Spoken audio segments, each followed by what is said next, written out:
এই রংটা ভালো না? শাড়ির সঙ্গে ভালো লাগবে। কালারটা সুন্দর, কিন্তু তোমার ঠোঁটে মানাচ্ছে না। লতার ঠোঁট, ওকে দারুণ মানাবে। দাও দাও।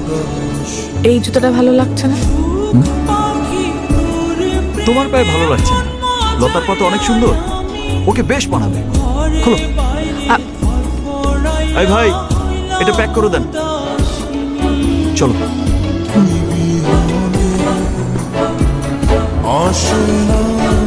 তোমার বউয়ের জন্য আর কিছু কেনা বাকি আছে? না, আর কিছু বাকি নেই। আর শোনো, কালকে কিন্তু সকাল সকাল চলে আসবা, সন্ধ্যায়ও আসতে পারো।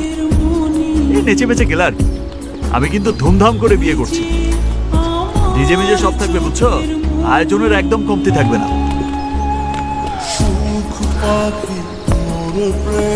আমরা এমপি মন্ত্রীর ছেলে না হতে পারি, কিন্তু মনটা অনেক বড়।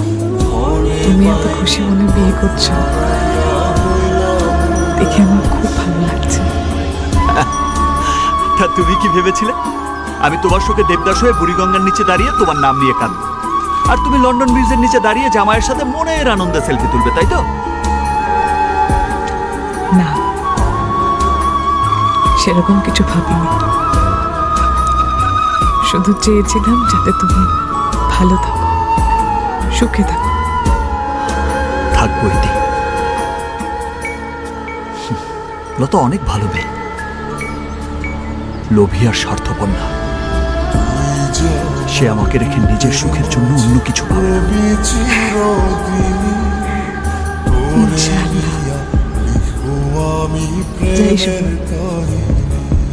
ভালো থেকো।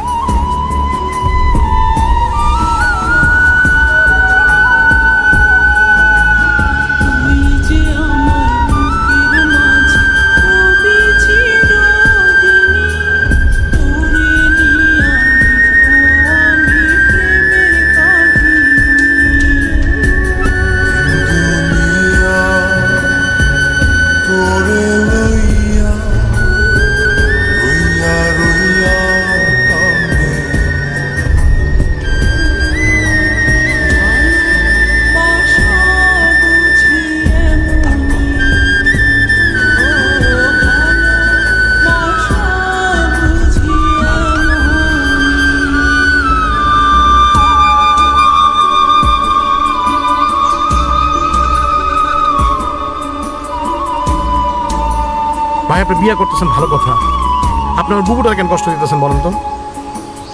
তোর বুবু যখন আমারে ফলা এমপির ছেলের বিয়ে করছে তখন তুই কইছিলি,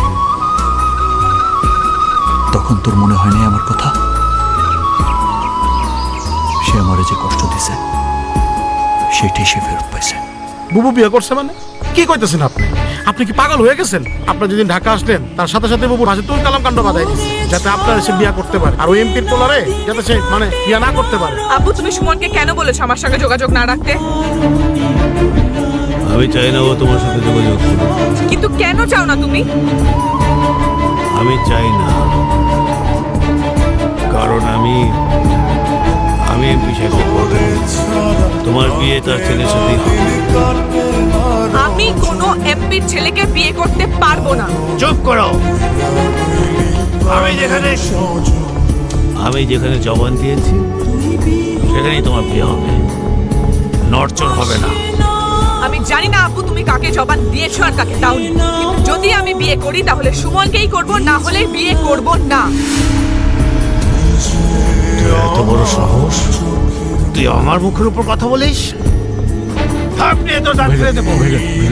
আমি করব না, আমি বলে দিয়েছি, তার মানে আমি করব না।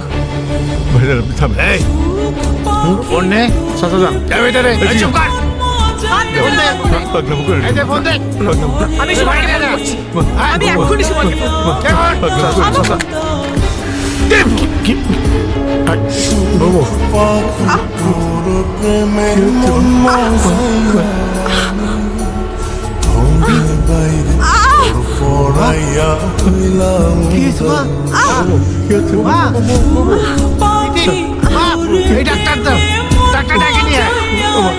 সাথে সাথে তারা আমরা ডাক্তার কাছে নিয়ে যাই, ডাক্তার বলল তাড়াতাড়ি ঢাকা।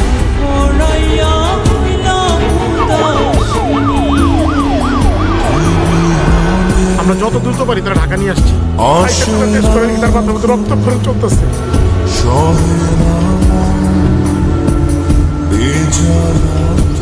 আপনার ফাঁসানোর জন্য ওই ওসমানরা বুবুর মাথা বাড়ি দিছিল। সেই বাড়ির কারণে বুবুর মাথার রগের ভিতরে রক্ত জমা যায়। তারপর থেকে কিছু একটা হয়েছে মাথার ভিতরে। ডাক্তাররা পেটে রক্তক্ষরণ।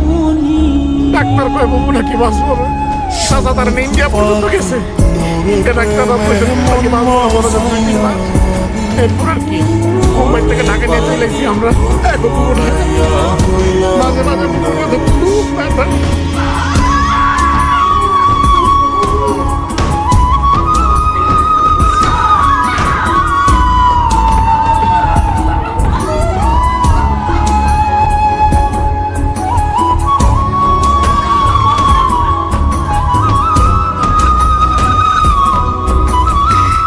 আপনি বিয়ে করতেছেন, করেন বিয়ে, সে আপনি করতেই পারেন, কিন্তু তারা দিয়া বিয়ার বাজার করে আপনি কি সুখ পাইতেছেন? মানুষটা তো এমনি কদিন পর মরে যাব। মরার আগে আপনি তারা কেন মারতেছেন? কেন ঘরের মধ্যে সারাদিন সে আপনার শরীর বুকের মধ্যে নিয়ে কাঁদবে, আপনি তারা কষ্ট দিয়ে কি সুখ পাইতেছেন?